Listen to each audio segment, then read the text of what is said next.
오늘 말씀의 제목은 우리는 어떻게 예수님의 부활을 믿을 수 있습니까? 이렇게 정해보았습니다.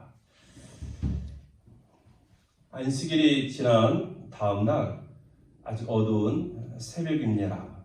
태양이 떠오르려고 하는 이른 시간입니다.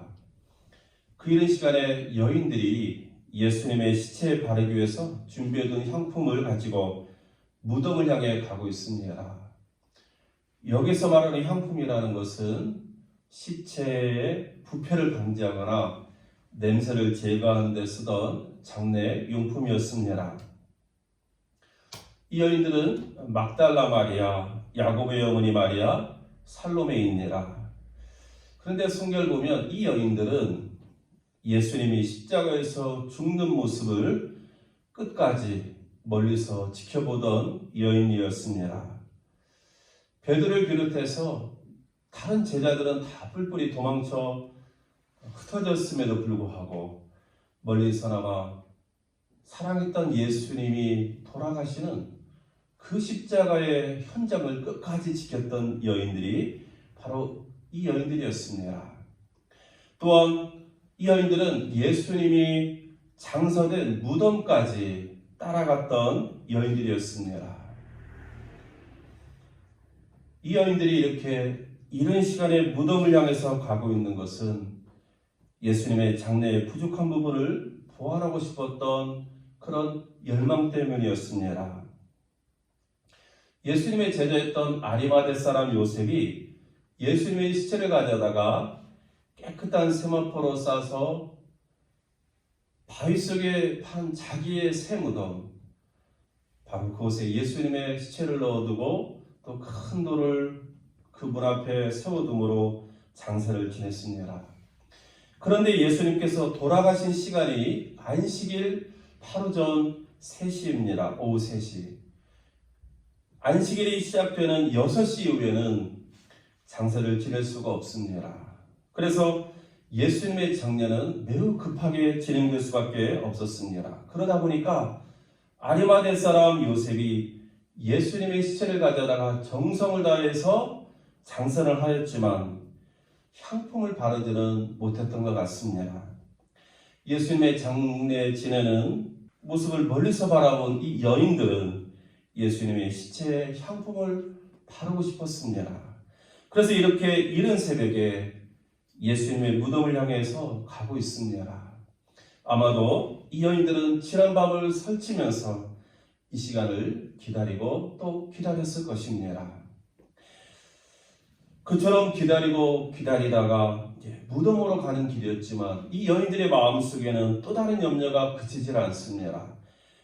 그것은 뭐냐면 오늘 3절에 있는 말씀과 같이 누가 우리를 위하여 무덤문에서 돌을 굴려주리요 하는 것입니다.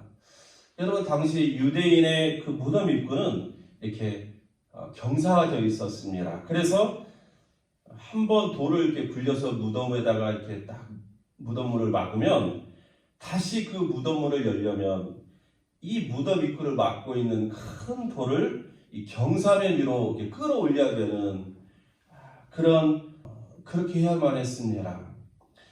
이러한 일은 이 3명의 여인이 하기에는 거의 불가능한 일이었습니다. 그래서 이 여인들은 예수님의 그 시체에 향품을 바르고 싶어하는 열망으로 달려가면서도 누가 우리를 위해서 이 돌을 굴려줄까? 지금 염려하고 있었던 것입니다. 여러분, 우리는 이런 여인들의 모습을 보면서 이 여인들은 예수님의 부활을 전혀 생각지 못한 사람들이었구나 하는 것을 알게 됩니다. 그렇기 때문에 이 여인들은 예수님을 위해서 향품을 준비하고 무덤을 향해 가고 있었던 것입니다. 그런데 여러분, 우리는 이 여인들의 모습에서 또 이상한 모습을 보게 됩니다. 그것은 뭐냐면 이 여인들이 예수님의 장사 지내는 모습을 보았기 때문에 예수님의 무덤이 어디에 있는지를 알 수 있었고, 또한 이 경사된 무덤 입구를 막고 있는 그 커다란 돌을 자신들의 힘으로는 옮길 수 없다는 사실도 알고 있었습니다. 그래서 염려한 것 아닙니까? 그런데 그럼에도 불구하고 이 여인들은 예수님의 무덤을 향해서 가고 있다는 것입니다.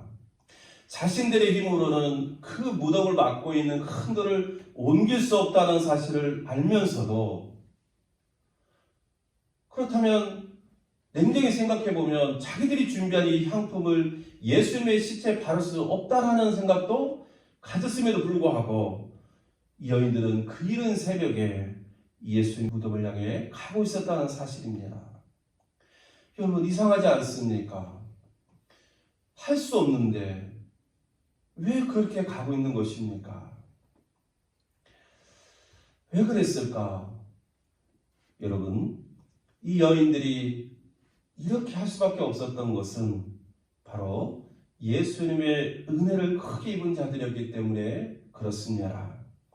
누가복음 8장 1절 이하를 보면 예수님께서 이제 각성과 말에 두루 다니면서 하나님의 나라를 선포하고 복음을 전할 때에 12제자가 함께했습니다. 그런데 이 12제자만 함께한 것이 아니라 바로 예수님께 은혜 입었던 여인들이 함께했음을 소개하고 있습니다. 악귀를 쫓아내심과 병고침을 받은 어떤 여자들, 곧 7 귀신이 나간 자 막달라인이라 하는 마리아와 헤롯의 청지기 구사야의 요한나와 수산나와 다른 여러 여자가 함께하여 자기들의 소유로 그들을 섬기더라. 예수님을 통해서 악한 귀신이 나가고 병고침을 받은 여인들이 그 하나님의, 그 예수님의 은혜에 감사해서 자기들의 소유로 예수님을 섬겼다라고 성경은 기록하고 있습니다. 이 여인들 가운데 한 사람이 바로 막달라 마리아, 7 귀신이 풀었다가 예수님께로부터 고침받았던 여인이었음을 우리가 알 수 있습니다. 또 다른 여인들도 병고침을 받았거나 예수님께로부터 큰 은혜를 입은 자들이었을 것입니다. 귀신 들어가지고 고통받던 여인이 예수님을 통해서 자유함을 얻었을 때 그 은혜가 얼마나 크고 고마웠겠습니까? 육체의 질병으로 고통당하던 여인들이 병고침을 받게 되면서 건강을 회복하게 되었을 때에 얼마나 예수님이 고마웠겠습니까? 예수님께 큰 은혜를 받았던 여인들은 예수님의 은혜를 잊지 못하고 끝까지 예수님을 따랐고, 지금 이렇게 그 예수님의 시체에 향품을 바르기 위해서 무덤을 향해 가고 있었습니다. 예수님의 은혜를 받았던 이 여인들에게는 예수님을 향한 그 사랑의 마음뿐이었음을 우리에게 말해주고 있습니다. 그래서 이 여인들의 안식일이 지나자마자 이른 새벽에 불가능해 보이는 그 무덤을 향해서 기꺼이 달려가고 있는 것입니다. 사랑하는 성도 여러분, 이것이 바로 은혜의 힘입니다. 은혜를 알 때 사랑의 마음으로 달려갈 수가 있는 것입니다. 주님의 은혜를 알면 알수록 주님을 더욱 사랑하게 되는 것입니다.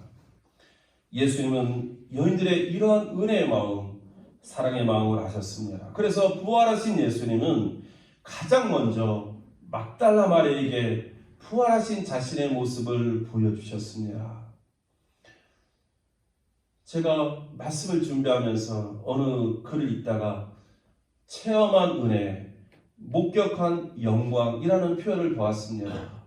참 너무나 좋았습니다. 체험한 은혜, 목격한 영광.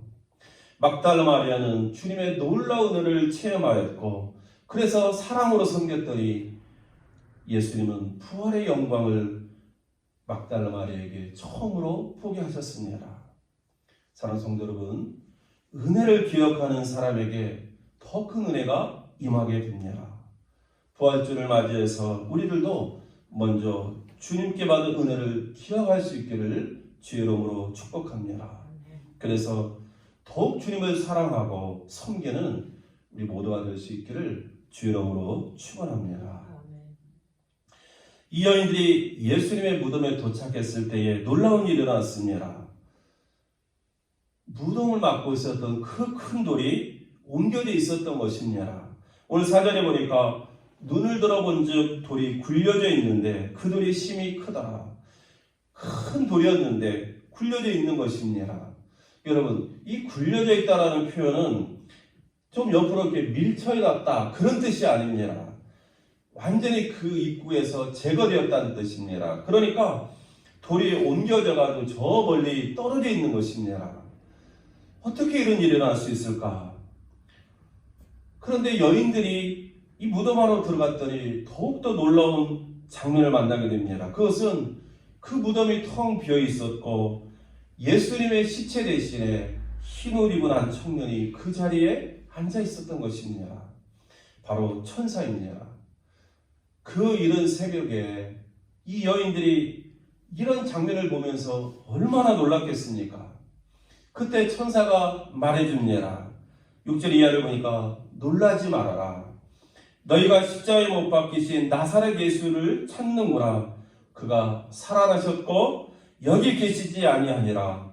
보라, 그를 두었던 곳이니라. 이 여인들은 처음으로 예수님의 부활의 소식을 듣게 되었습니다. 너희가 십자가에 못 박히신 예수를 찾는구나. 그가 살아나셨고 여기 계시지 아니하니라. 여러분, 이것이 바로 부활의 메시지입니다. 부활의 소식입니다. 죽었던 예수님께서 다시 살아나시고, 그래서 예수님의 시신을 가두고 있었던 그 무덤 안에 예수님이 계시지 않았다는 사실, 이것이 바로 부활의 소식입니다. 우리 주님은 부활하셨기 때문에 더 이상 무덤에 계시지 않으십니다. 그런 의미에서 이 빈 무덤은 예수님의 부활의 증거가 됩니다. 여러분, 그리고 이것이 바로 우리 기독교 신앙의 특징입니다. 다른 종교들을 보면 그 종교의 창시자들의 무덤을 아주 성기로 숭배합니다. 화려하게 꾸며놓고 그것을 숭배합니다. 그렇지만 우리 기독교는 예수님의 무덤이 없습니다. 왜냐하면 부활하셨기 때문에 그렇습니다. 그러므로 우리 기독교인의 자랑은 화려하게 꾸민 무덤이 아니라 초라하지만 비워진 빈 무덤이라는 사실을 우리가 알아야 됩니다. 여러분, 얼마나 이 여인들이 예수님의 부활 소식을 듣고 놀랐는지 오늘 성경에 보니까 무덤에서 뛰쳐나오고 뿐만 아니라 무서워서 아무에게도 아무 말도 하지 못했다라고 성경은 기록하고 있습니다. 천사들은 이 여인에게 제자들을 찾아가서 예수님의 부활의 소식을 전해주고 이전에 예수님께서 말씀하신 것처럼 갈릴리에서 다시 만나자 이걸 좀 전해라고 했음에도 불구하고 이 여인들은 너무나 무서워가지고 그 무덤에서 도망쳐 나올 뿐만 아니라 아무에게도 아무 말도 하지 못했던 것입니다. 여러분, 오늘 우리는 이 부활의 사건을 축제처럼 이렇게 너무나 자연스럽게 받아들입니다. 그러나 이 부활의 사건은 처음 이 부활의 소식을 들었던 이 여인들의 모습을 보니까 너무나 놀랍고 두려운 사건이었음을 알 수가 있습니다. 죽은 자가 다시 살아났다는 사실은 믿을 수 없는 사실이기 때문에 더욱더 두렵고 놀라운 사건입니다. 얼마나 두렵고 놀랐으면 아무에게 아무 말도 하지 못했을까? 바로 이와 같은 모습이 우리 인간의 연약한 모습이라는 것입니다. 우리 인간은 신앙이기 전에 어떤 한계 상황에 부딪히게 되는 정말 연약한 인간이라는 사실을 우리 이 여인들의 모습을 통해서 보게 되는 것입니다. 여러분, 부활의 사건은 인간의 경험이나 생각으로 그리 쉽게 믿어지는 것이 결코 아닙니다. 그러므로 오늘의 말씀은 부활의 사건을 가볍게 지식으로 받아들이거나 입술로 부활을 믿는다고 말하는 그리스도인들에게 경종이 되고 있음도 우리가 알아야 되겠습니다. 그러므로 우리는 예수님의 부활을 믿고 있는지 정직하게 스스로에게 물어봐야 됩니다. 우리가 얼마나 믿음을 갖기에 연약한 존재인지 겸손하게 우리 자신을 받아들일 수 있기를 원합니다. 예수님의 부활을 믿는 믿음이 우리 안에 있기를 주의 이름으로 축원합니다. 부활하신 예수님께서 이제는 직접 제자들에게 나타나셨습니다. 가장 먼저 막달라 마리아에게 예수님께서 나타나셨습니다. 막달라 마리아는 부활하신 예수님을 처음으로 직접 이제 자신의 눈으로 보았습니다. 조금 전에는 천사를 통해서 예수님의 부활 소식을 들었지만 두려움과 놀라움 속에 사로잡혀 있었지만 이제 직접 예수님께서 이 막달라 마리아에게 나타나신 것입니다. 부활의 예수님을 만나본 막달라 마리아에게 예수님께서 그 소식을 전하라고 말씀하십니다. 그러자 이제는 이 막달라 마리아가 예수님의 부활 소식을 전하기 위해서 나가고 있음을 봅니다. 이전에 예수님과 함께 했던 사람들, 그런데 아직도 예수님의 부활 소식을 알지 못했던 사람들은 슬퍼하며 울고 있었는데 이제 이 막달라 마리아가 자기가 눈으로 보았기 때문에 예수님의 부활 소식을 전합니다. 그런데 사람들은 예수께서 살아나셨다는 것과 마리아에게 보이셨다는 것을 듣지만 믿지를 못했습니다. 또 얼마 후에 부활하신 예수님께서 엠마오로 내려가던 두 제자를 또 직접 만나 부활하신 예수님을 보여주셨습니다. 그런데 이 엠마오로 가던 두 제자가 자기가 만난 예수님의 소식을 듣고 예루살렘으로 올라가서 다른 제자들에게 전하는데 다른 제자들 역시 이 두 제자의 말을 믿지를 못하는 것입니다. 그러자 그 외의 11제자가 음식 먹을 때 예수님께서 또 직접 나타나셨습니다. 오늘 말씀 보니까 예수님께서 그 11제자를 책망하십니다. 믿음 없음과 마음이 완악한 것을 꾸짖고 있습니다.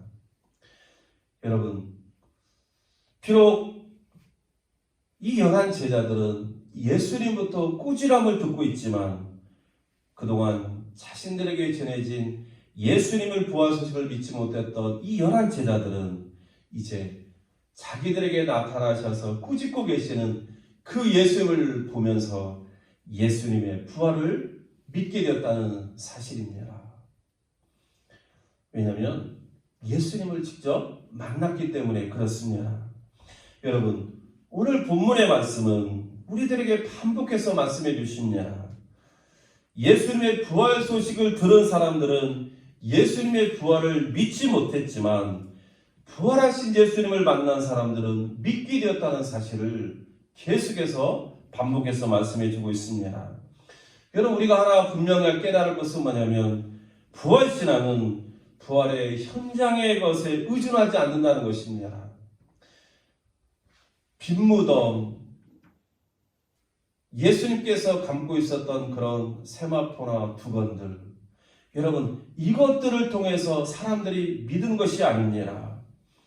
철저하게 부활하신 예수님을 만난 이후에 그들은 그 만남을 통해서 부활하신 예수님을 믿게 되었습니다. 그런 의미에서 믿음은 먼저 체험한 사람들이 전하는 그 말을 믿고 후에 그 사실을 자신이 실제로 경험하는 때 생겨나는 것이구나 하는 것을 깨닫게 됩니다. 무덤이 비어 있었다는 이 사실은 부활을 강력하게 뒷받침해주는 역할을 합니다. 하지만 초대 기독교인들은 예수님의 부활을 믿었던 것은 바로 예수님의 시체를 발견하지 못했기 때문이 아니라 살아계신 그리스도를 만났기 때문이라는 사실을 우리가 기억해야 되겠습니다. 부활신앙은 부활하신 예수님을 만나는 체험을 통해서만 받아들일 수 있는 믿음의 사건이라는 사실을 우리에게 가르쳐주고 있습니다. 사랑하는 성도 여러분, 우리는 어떻게 예수님의 부활을 믿을 수가 있습니까? 우리 가운데는 어쩌면 천사를 통해서 예수님의 부활 소식을 들었으나 믿지 못했던 이 여인들처럼, 또 막달라 마리아를 통해서 예수님의 부활 소식을 들었으나 믿지 못했던 다른 많은 사람들처럼, 그리고 엠마오로 가던 두 제자를 통해서 예수님의 부활 소식을 들었지만 믿지 못하던 11 제자들처럼 예수님의 부활 소식을 들었으나 아직도 마음으로부터 믿지 못하는 분들이 계실지도 모르겠습니다. 여러분, 그렇습니다. 예수님의 부활을 믿는다는 것은 쉬운 일이 아닙니다. 오늘 본문의 말씀은 바로 그 사실을 반복해서 강조하고 있습니다. 예수님의 부활 사건은 제자들도 믿기 힘든 사건이다. 이것이 바로 오늘 우리에게 주시는 본문의 말씀입니다.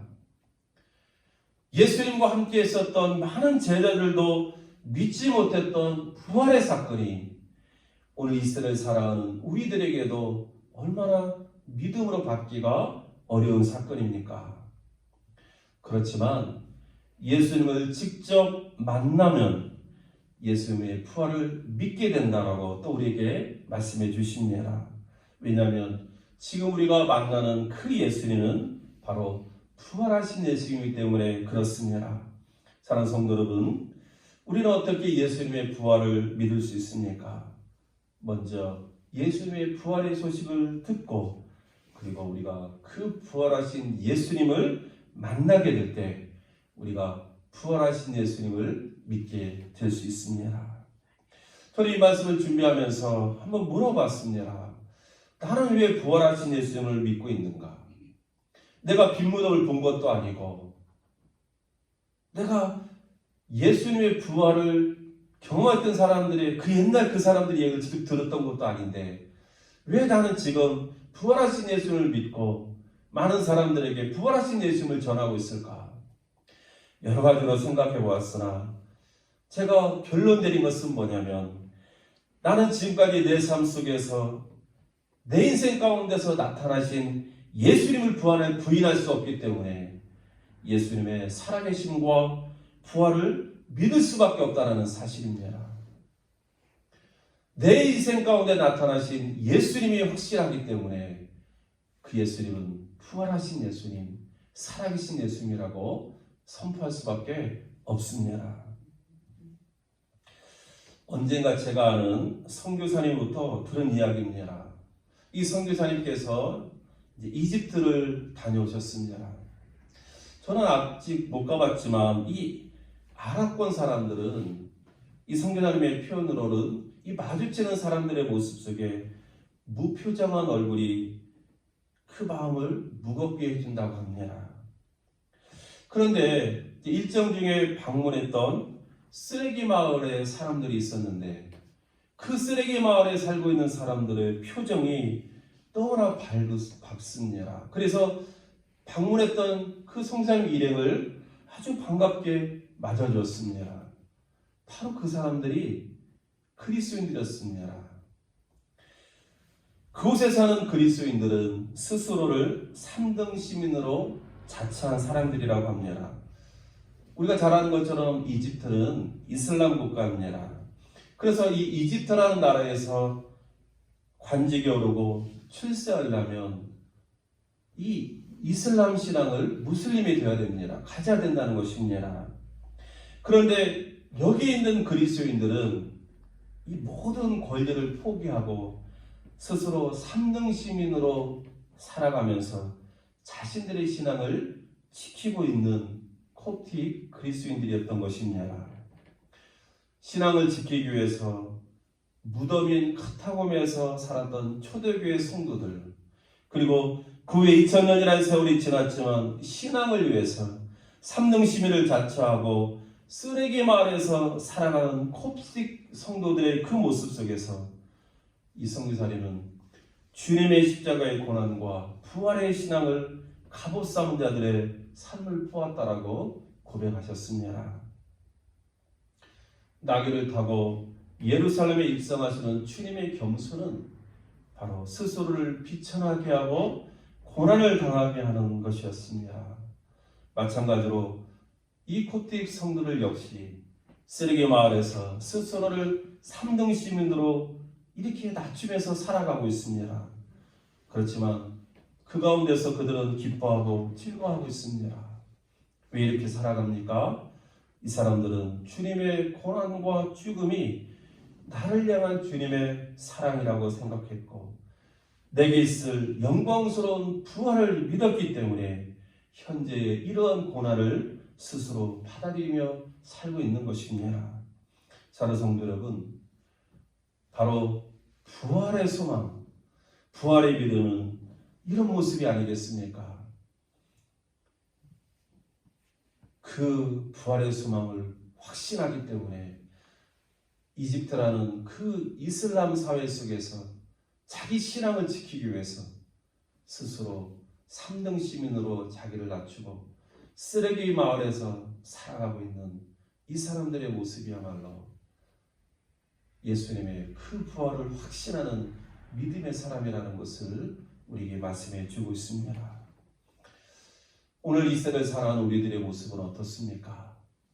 부활의 소망을 가지고 살아가면서도 여전히 세상 사람들과 같은 그런 바라봄을 통해서 그런 기준을 가지고 세상 가운데서 살아가고자 하는 우리들의 모습은 없습니까? 세상에서 성공하고 내가 원하는 것을 얻기 위해서 우리의 믿음을 쉽게 내려놓고 믿지 않는 사람과 똑같은 모습으로 살아가려고 하는 우리들의 모습이 있지 않습니까? 참된 부활의 신앙, 참된 부활의 소망은 바로 부활하신 주님을 확실히 믿기 때문에 그 믿음 지키기 위해서 이 세상 가운데서도 스스로를 겸비하게 낮추며 또 고난 가운데 기뻐하고 즐거워하는 자의 모습으로 살아가는 것이 아닐까 생각해 봅니다. 사랑하는 성도 여러분, 오늘 우리가 부활주일을 맞이했습니다. 우리의 부활의 신앙은 살아있는 것입니다. 우리의 부활의 신앙은 우리의 머릿속에 멈추는 것이 아니라 우리 삶에서 드러나게 돼야 됩니다. 마가복음 16장은 마가복음 전체의 끝이 되는 장입니다. 이 끝장에서 부활의 사건을 기록하고 마가복음이 마무리가 됩니다. 그렇지만 이 부활은 끝이 아니라 새로운 역사의 시작이었다는 것을 우리가 기억할 수 있어야 됩니다. 복음의 역사, 하나님의 나라의 역사는 이 부활의 사건을 통해서 다시 한번 시작되고 이제 다 뿔뿔이 흩어졌던 제자들이 이 부활 신앙을 붙들고 하나님의 나라를 시작하고 있음을 우리가 알게 됩니다. 마찬가지입니다.